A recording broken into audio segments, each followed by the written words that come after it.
Welcome to Pixel Pizza, Did she say pizza? your ultimate source for chiptunes, video game talk, and pepperoni.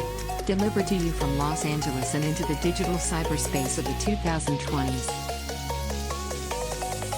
Pizza power! That's right, when super giant pizza. I want a large, thick crust with double cheese, ham, pepperoni.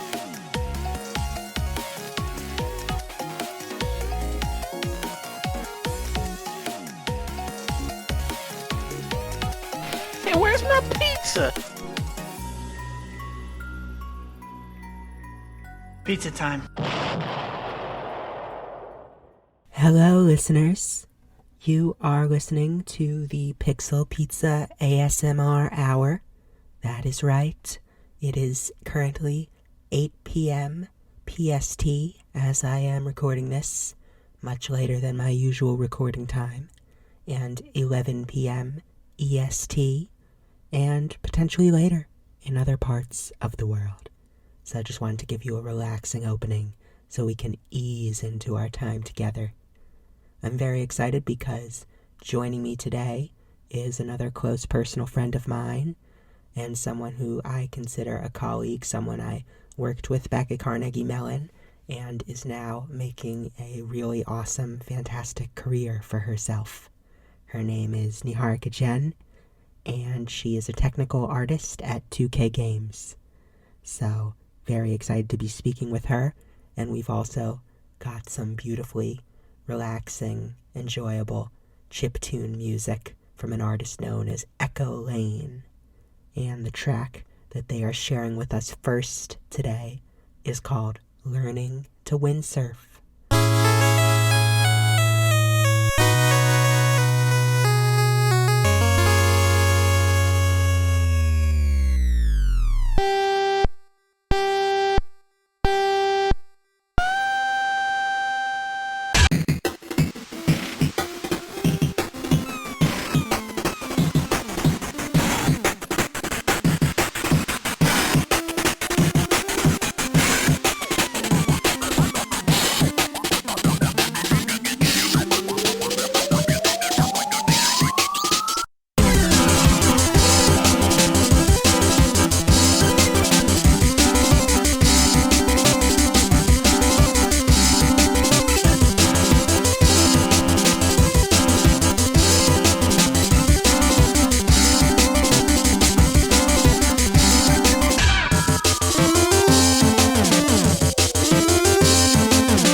Welcome back to Pixel Pizza.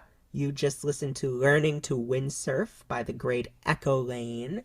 And now we are here with the interview portion of our show. We are here speaking with a close friend of mine who I know from Carnegie Mellon University. We collaborated on some different projects together, and we have stayed close ever since.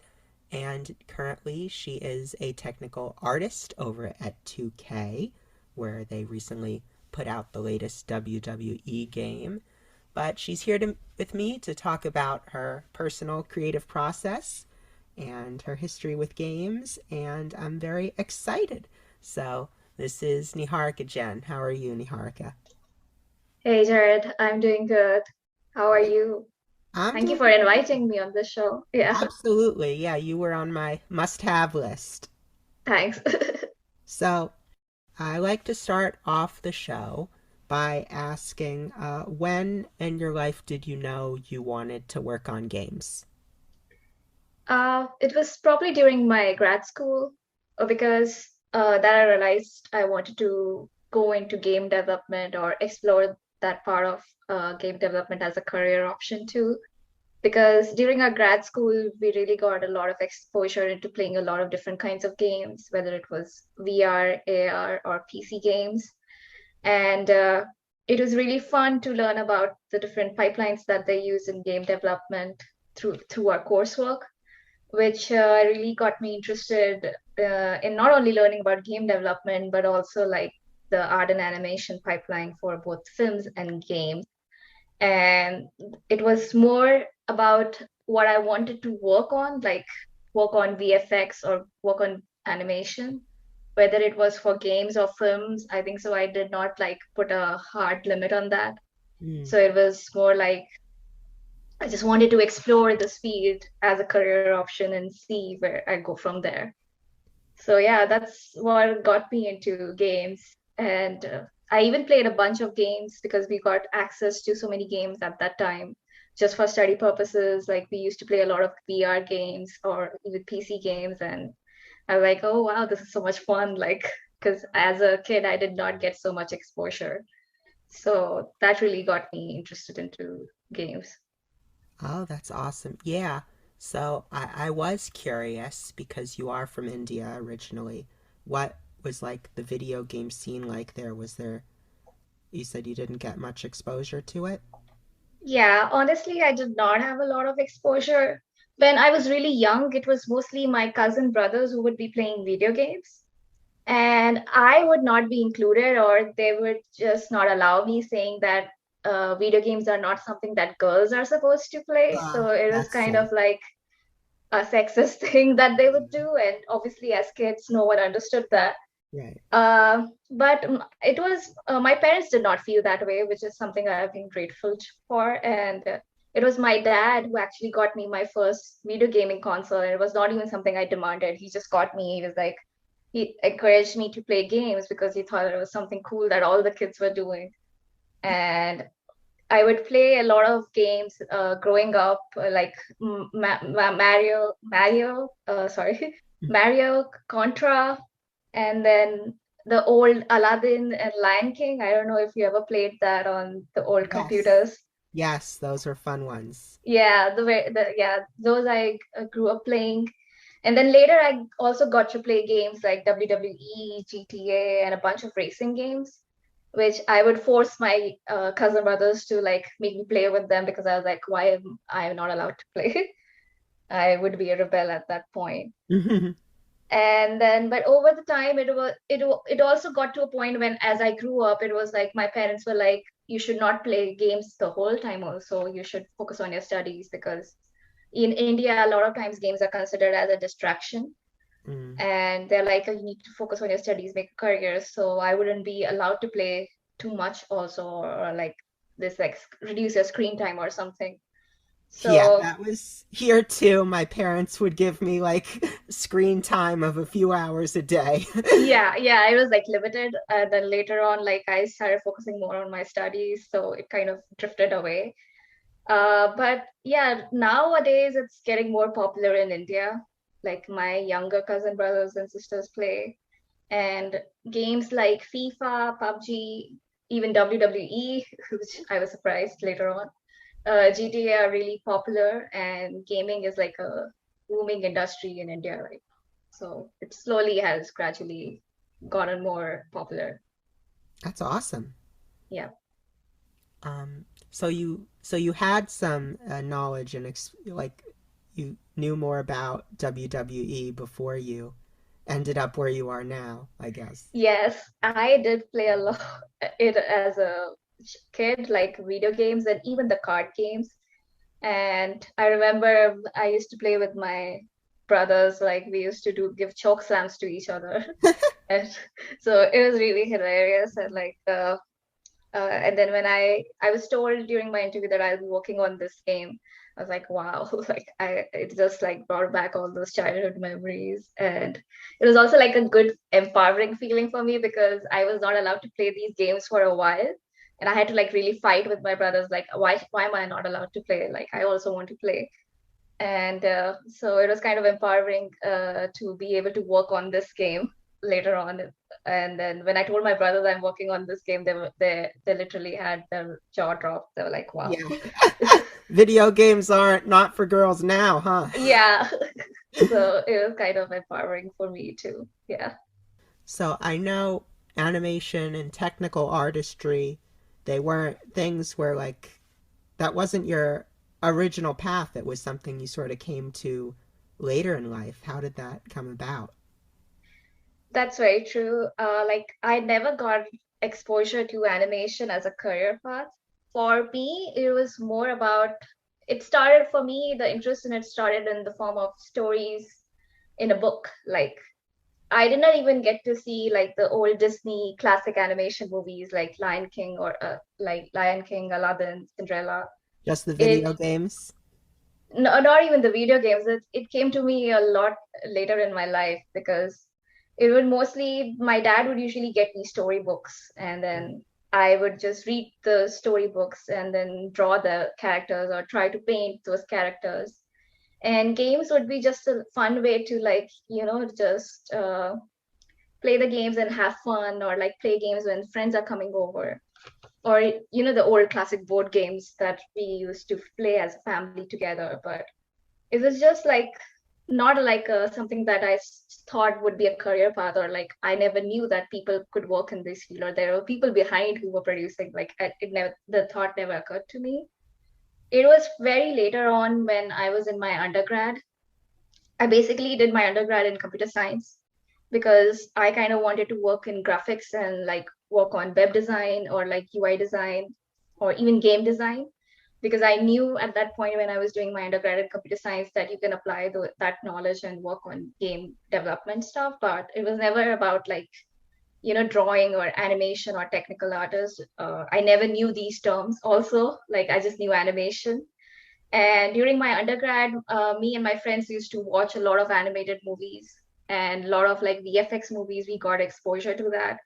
And I started getting more interested into the process of like I would watch videos on YouTube on how these films are made or how these video games are made and how characters are animated in a game, because I was really interested in using characters or like writing stories and like telling different stories of different characters, because I feel like these areas, like whether it's a game or a film, it's very empowering because if you use animation as a medium, you can tell a lot of different stories, or you can make if through a game you can make an experience be like you can make a player go through an experience or be someone who they want to be.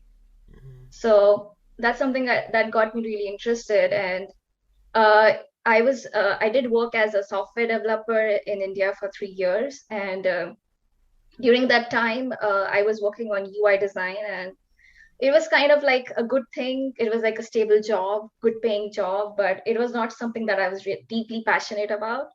Yeah. And I was considering of switching jobs to work more on web design stuff, but one of my friends who was here in the US doing her master's in computer science, she told me that there are courses here on art and animation and game development, so why don't you look into it and maybe you could apply to it.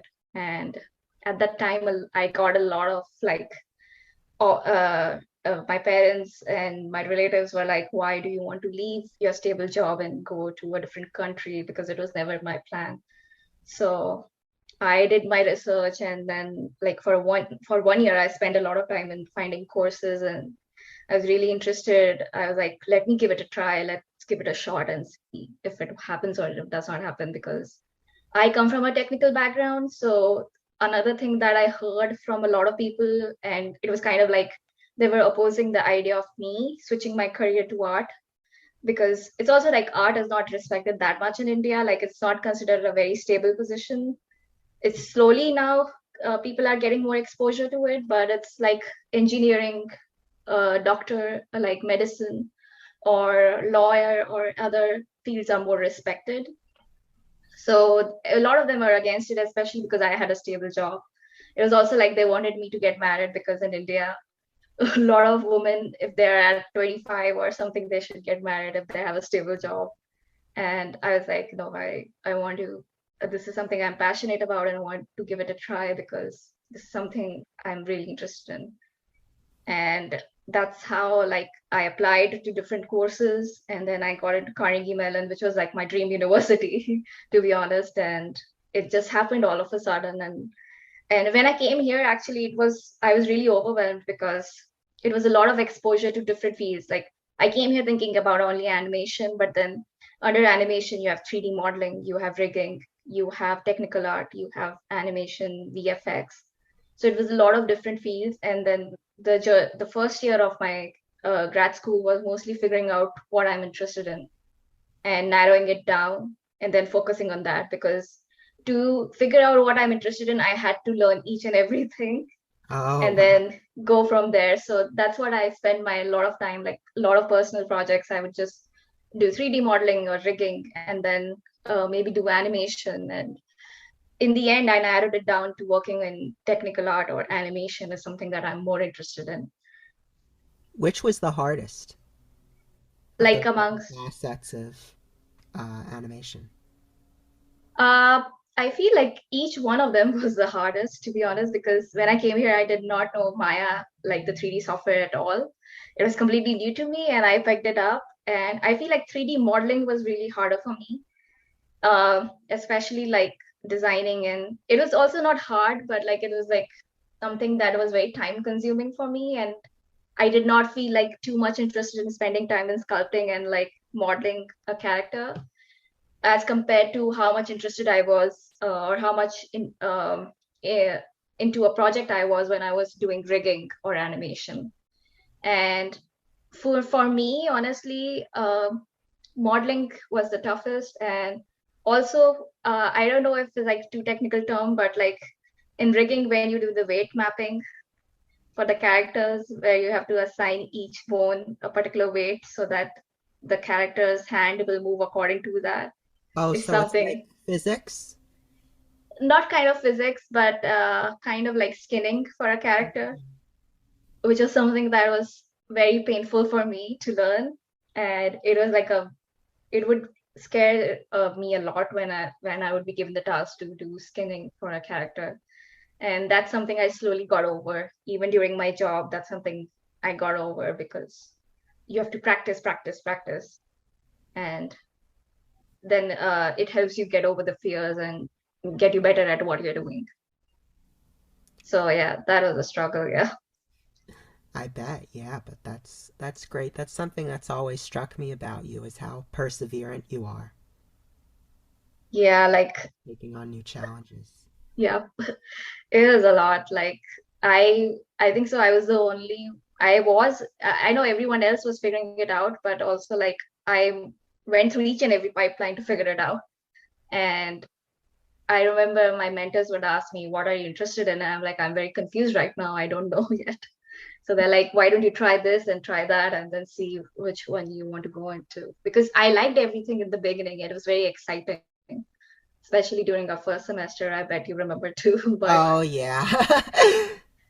I remember that. I had Naomi on earlier in the show, and so yeah, we talked a little bit about of just how chaotic and how intense that first semester of Carnegie Mellon at the TC was. I know, like it was like we were put on different teams, and then you were getting to know each other at the same time you're learning new stuff. And then we would just spend a lot of time in the same we had this big room where everyone would sit together, which was the bullpen. Right. So we would all spend time together, and there would be group discussions going on about how this should work, what would make the player be more intrigued into it. So it was very exciting in the beginning, to be honest. And as we worked on those different projects during our first semester, I tried to do different roles like into 3D modeling, rigging, animation, so that I could quickly pick up the skills and also kind of have an idea about which one I like more. So yeah, that was like pretty intense at that time. Felt like every minute I was like taking on something I had no idea how to do. It's like, For sure. Especially we were giving so many different platforms too, oh, which was kind yeah. of good for us because we got exposure to Oh, a yeah, lot totally. of that stuff. Yeah. Right. Yeah. So I know you said you settled on technical art, and so admittedly, I'm not as familiar with like what are the nuts and bolts of that versus animation or rigging. So technical artist role actually would vary from company to company, like from studio to studio, but like the difference between a technical artist and a character artist or an animator would be that the technical artist is someone who works between the character art team and the animation team, or someone who plays an intermediate role between both the teams. And so for some studios, the technical artist role would be to help in tool development, where they can create different tools that will help the character artist or the animation team make their processes faster. And then at some studios, they might be just working on different skeletons or rigs to provide for the animation team, which is something a lot of technical directors at film studios also do, where they work on basically writing tools to make a skeleton or a character do the functions that the animation team needs them to do. Like, for example, if it's a furry bear or something, then the technical artist will create a skeleton for that bear so that the animator can have different controls to make the bear come alive, or like have the expressions like cartoony expressions that they need. So it kind of varies. And then some technical artists also work on the VFX side of the games, like developing tools for creating water or like fluid mechanics and stuff, or cloth and hair mechanics. So it kind of varies, but they are basically the people that kind of provide the tools to help other artists make their processes faster or their life easier. Oh, so then I guess it requires some real like quick thinking and like clever solutions. Yeah, it's a lot of problem solving for sure. And it kind of varies between having an understanding of the art pipeline too, as well as the technical pipeline. It's not completely technical like a software engineer would be, but you need to have a basic understanding of working on tool development and some programming. It's not always required, like I said, it varies from studio to studio, but like some programming language knowledge so that you can work on the graphic side of it. Oh, so would you say your computer science background really came in handy there? It did kind of. For me, it was more about like using it for problem solving, because there's sometimes a lot of when you're working on new pipelines or working on creating new processes, there are a lot of unknown issues that might occur, or things that you have to resolve quickly. Sometimes there are issues that you have to resolve within a particular deadline. And as sometimes it takes a lot of practice to even develop it, but I feel like from the beginning, when I worked in my previous job, that was something that I did develop a skill at, problem solving, and that's something that I could apply here when I came here. And like if you are given a problem by a character artist saying, hey, I need you to help me figure out this, how to make this process faster, then you have to kind of figure out a solution. Okay, yeah, okay, I can help you make this process faster through this. And so it takes a lot of interaction and coordination between both the teams and even your different team members to kind of help them create an efficient process for them. So yeah. So yeah, there's a lot of communication there. Was that something that became harder during like remote work in the pandemic? For sure, it definitely became harder. And for me, I did get to go to the office for 15 days or 20 days because it was my new job and this is my first job in the game industry. So I just got in and I was really getting excited meeting everyone and like seeing everyone in the office. But then the pandemic happened and then we had to switch to remote work, which was the transition in the beginning was really tough because we had to figure out how do we communicate with each other, whether it's through Zoom meetings or through Slack or like any other medium that we use. And then helping problem solving each other's issues through these meetings without not being able to be in office and figuring out like it was time consuming also because in office you would be able to go to the desk and say, hey, this is how you do, or have more proper brainstorming sessions and proper meeting rooms. But now it was all virtual. So it kind of got tough. And I know it got more tough for people who have families too, because obviously they have more responsibilities and they have to take care of the families. And then it obviously when you do remote work, the lines between your personal life and work-life balance kind of becomes a blur because it might end up like for me, I would end up just working because you could not go out. So it's like work is a good distraction at this point. Right. So Your bedroom was your office, so there's my bedroom was my yeah, office. Yes. So it's convenient, but it's also like you have to be careful that you don't end up working more than what is needed. Yeah. Exactly. And so has it been easier now as things are loosening up a bit? Yeah, I think so. We have kind of gotten used to it. And now it's like we communicate with each other and talk with each other about like how we can make, there were a lot of meetings where we would talk about how we can make this remote work more easier for each other. And I feel like it also because I think so my team, I'm really grateful to have such an amazing team because you usually just talk to each other if there's an issue going on and everyone is like very kind to help each other out. And it's easier for us to go and talk to our senior members and like say, hey, this is not working out for me. Can we switch this to this? So it's kind of flexible, which really helps a lot. Yeah, I'm sure it's very helpful. So I think now we need to go to our musical break for the episode. Niharika, stay right there. And this is going to be our next track from EchoLane, and it is called 3 Springs Ago. So listen to this one and enjoy, and we will see you soon.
Welcome back to Pixel Pizza. You just listened to 3 Springs Ago by EchoLane, and now we are returning with our interview with Niharika, and I am very excited to continue on. So we just finished up talking about how crazy things were when you first got to 2K because everything in the world was so crazy, but you know, I'm sure it must have been.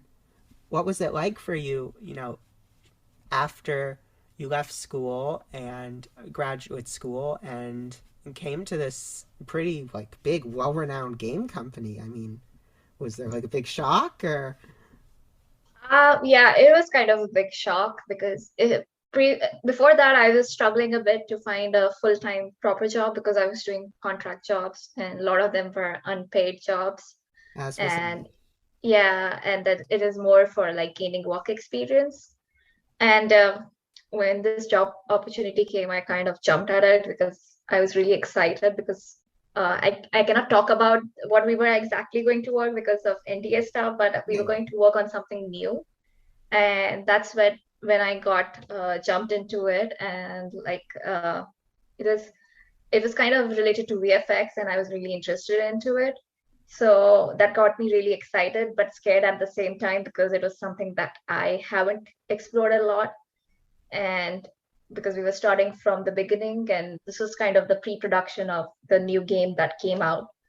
So it was really exciting and scary at the same time because there were a lot of unknown issues. And then plus it was like a new experience for me because first job in the game industry, and I was coming from a software development background. So it's kind of a bit overwhelming for me because I was like, oh, I don't know how it will go. And like, I was like, I have to meet certain expectations. And I don't know, I feel as an artist, I do suffer from imposter syndrome where I feel like I'm not good enough.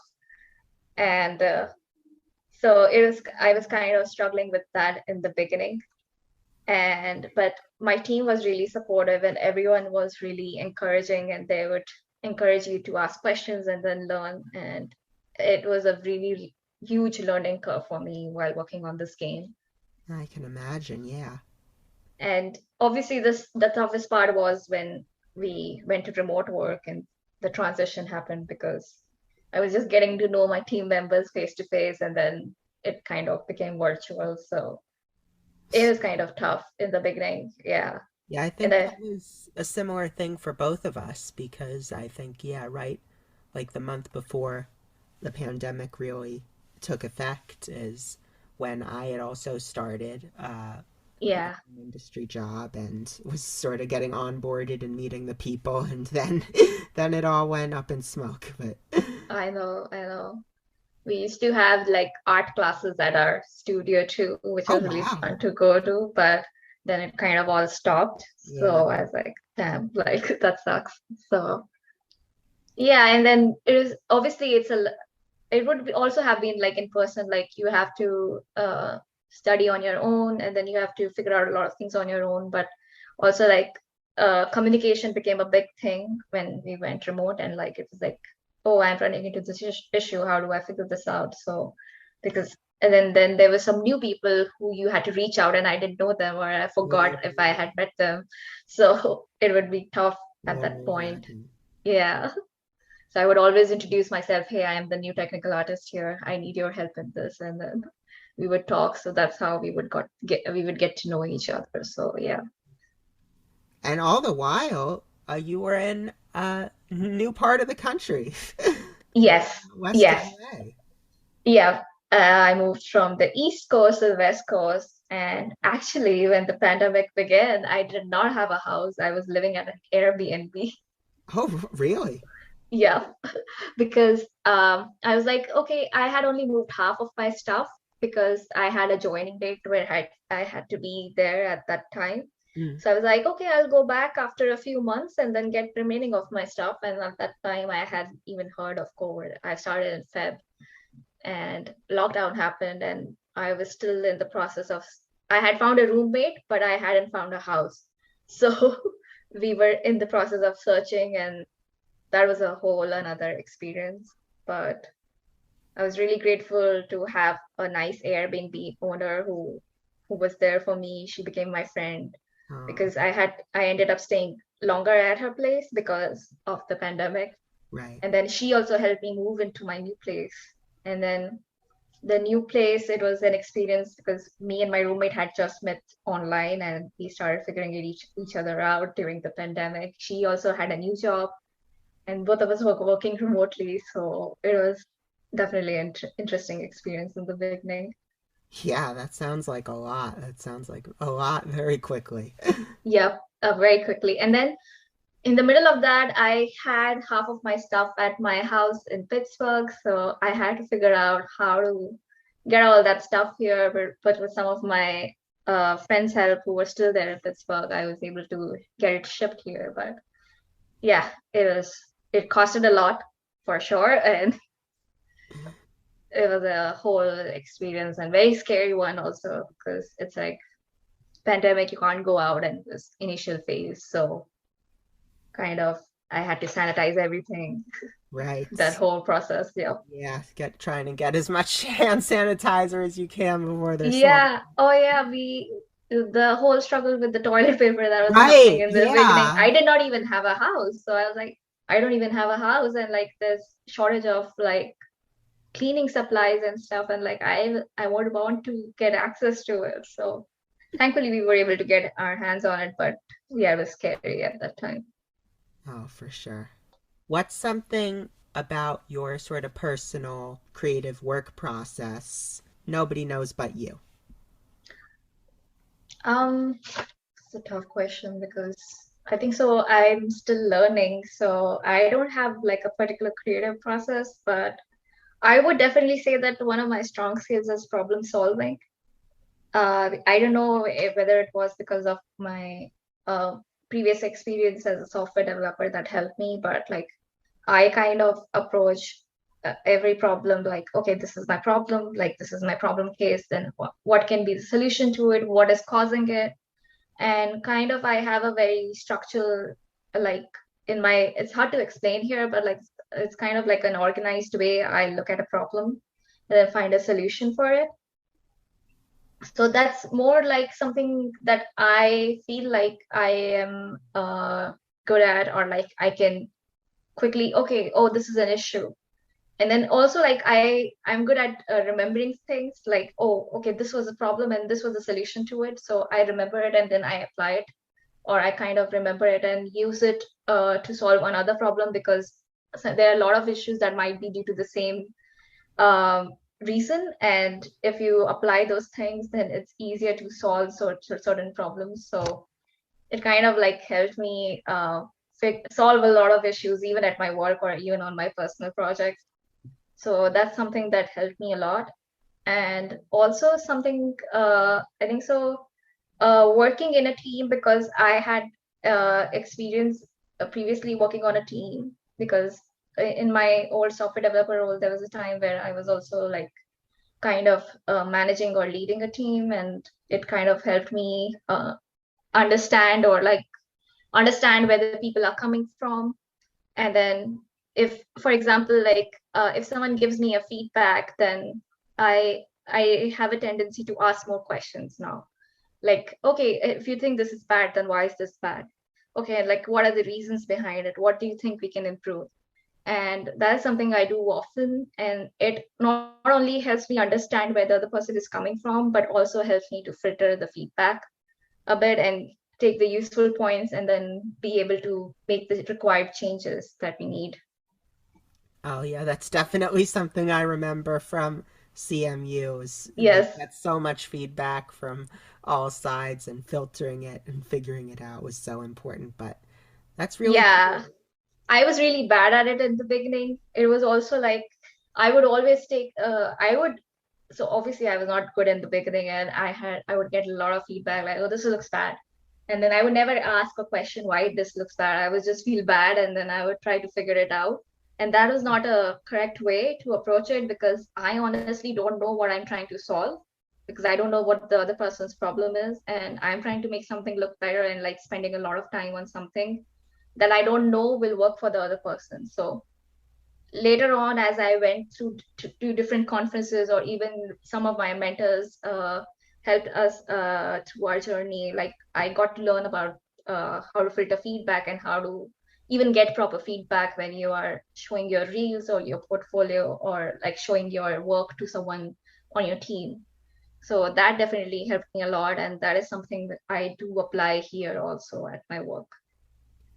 That's Yeah, that's great. It struck me as well how it sounded like you really, try and look at it scientifically too, like looking at the data and the problem and solution. And Yeah, I think so. Yeah, it's probably because of I I honestly would think like when I was working as a technical artist, or even working as an animator on one of our projects that we did together, I would think like, oh, I'm transitioning into an artist, but it's what later on that I realized I've been like, you think that engineering and art are different, but there's also a line that kind of blurs in between, where whatever you learn in each field, you can apply to each field too. Like my problem solving skills from computer science helped me in art too. So it kind of, there's some blurriness between both the fields. So you have to find that area.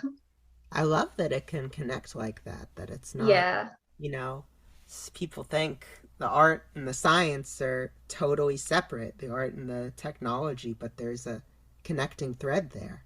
Yeah.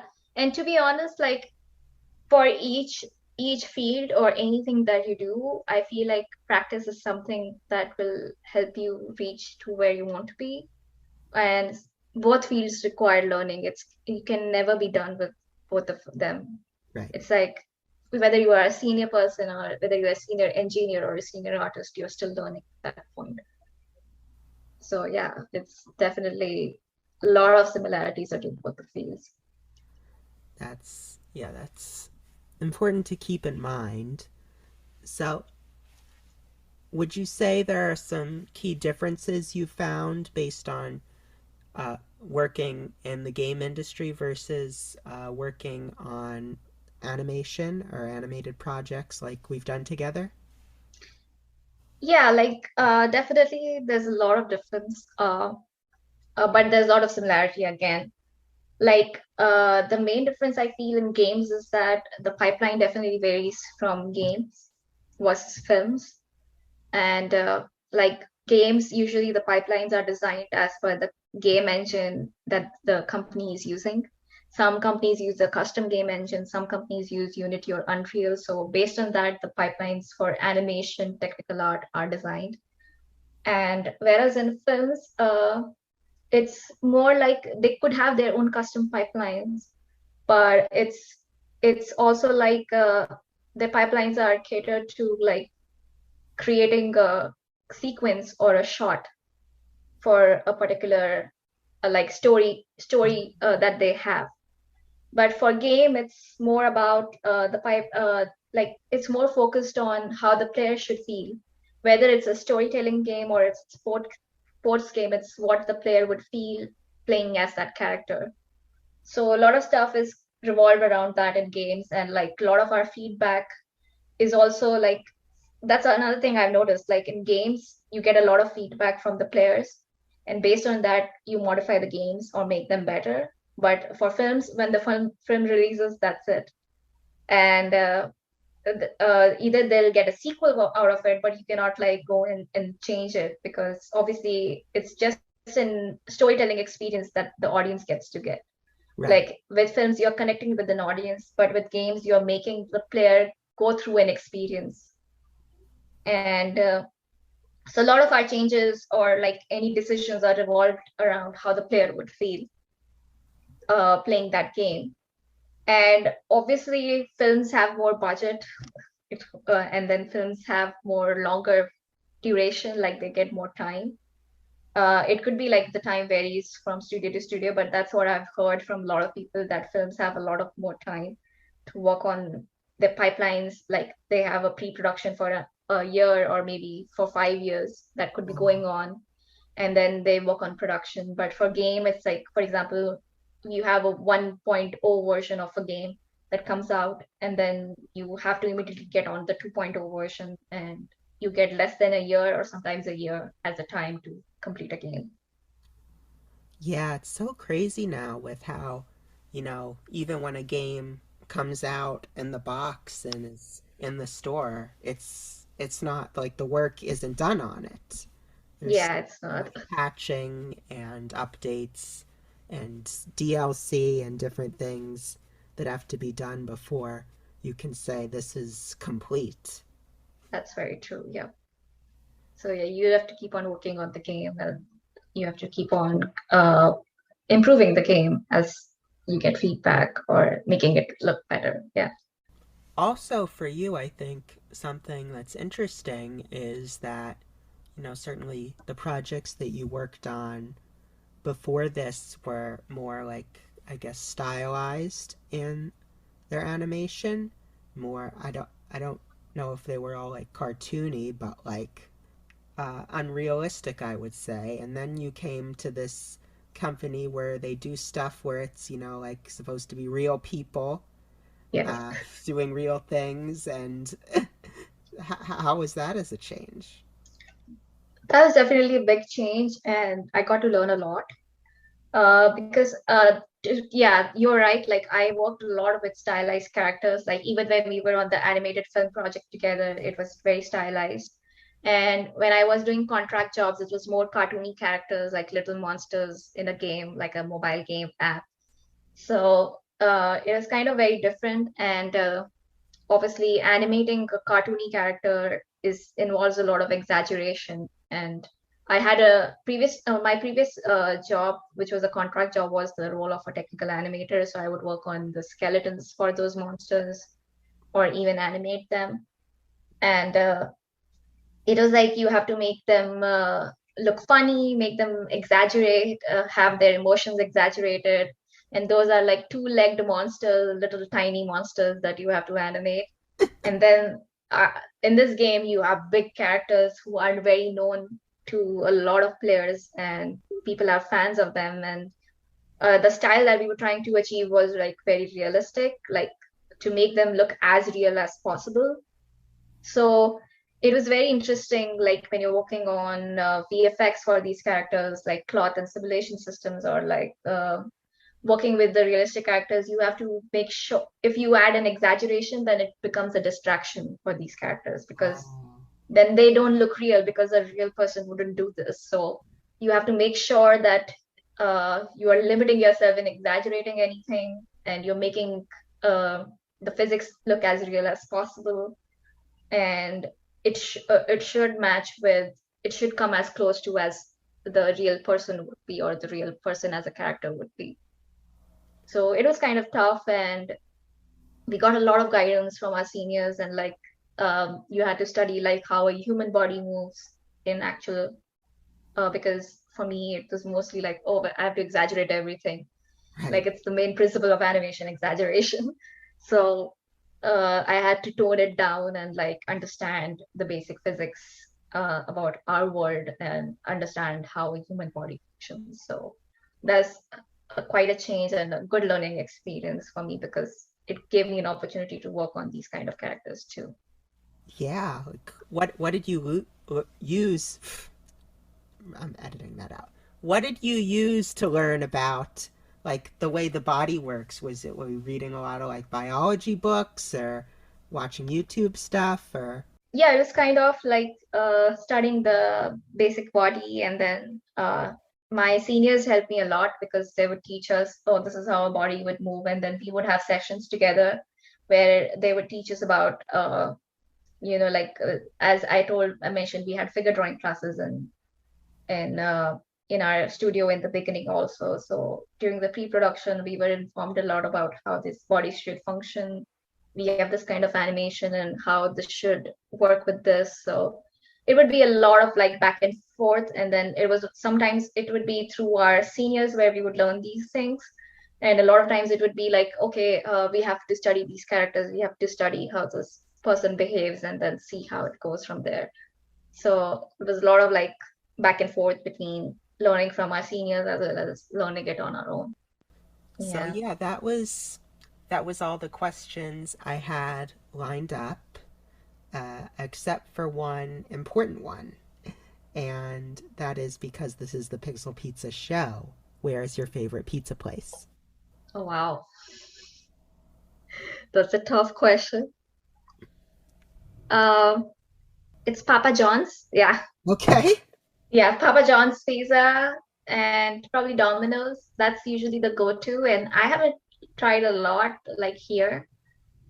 Probably like I've gone to Wolfgang Puck where they make the wood-fired pizza or Oh, something. yeah.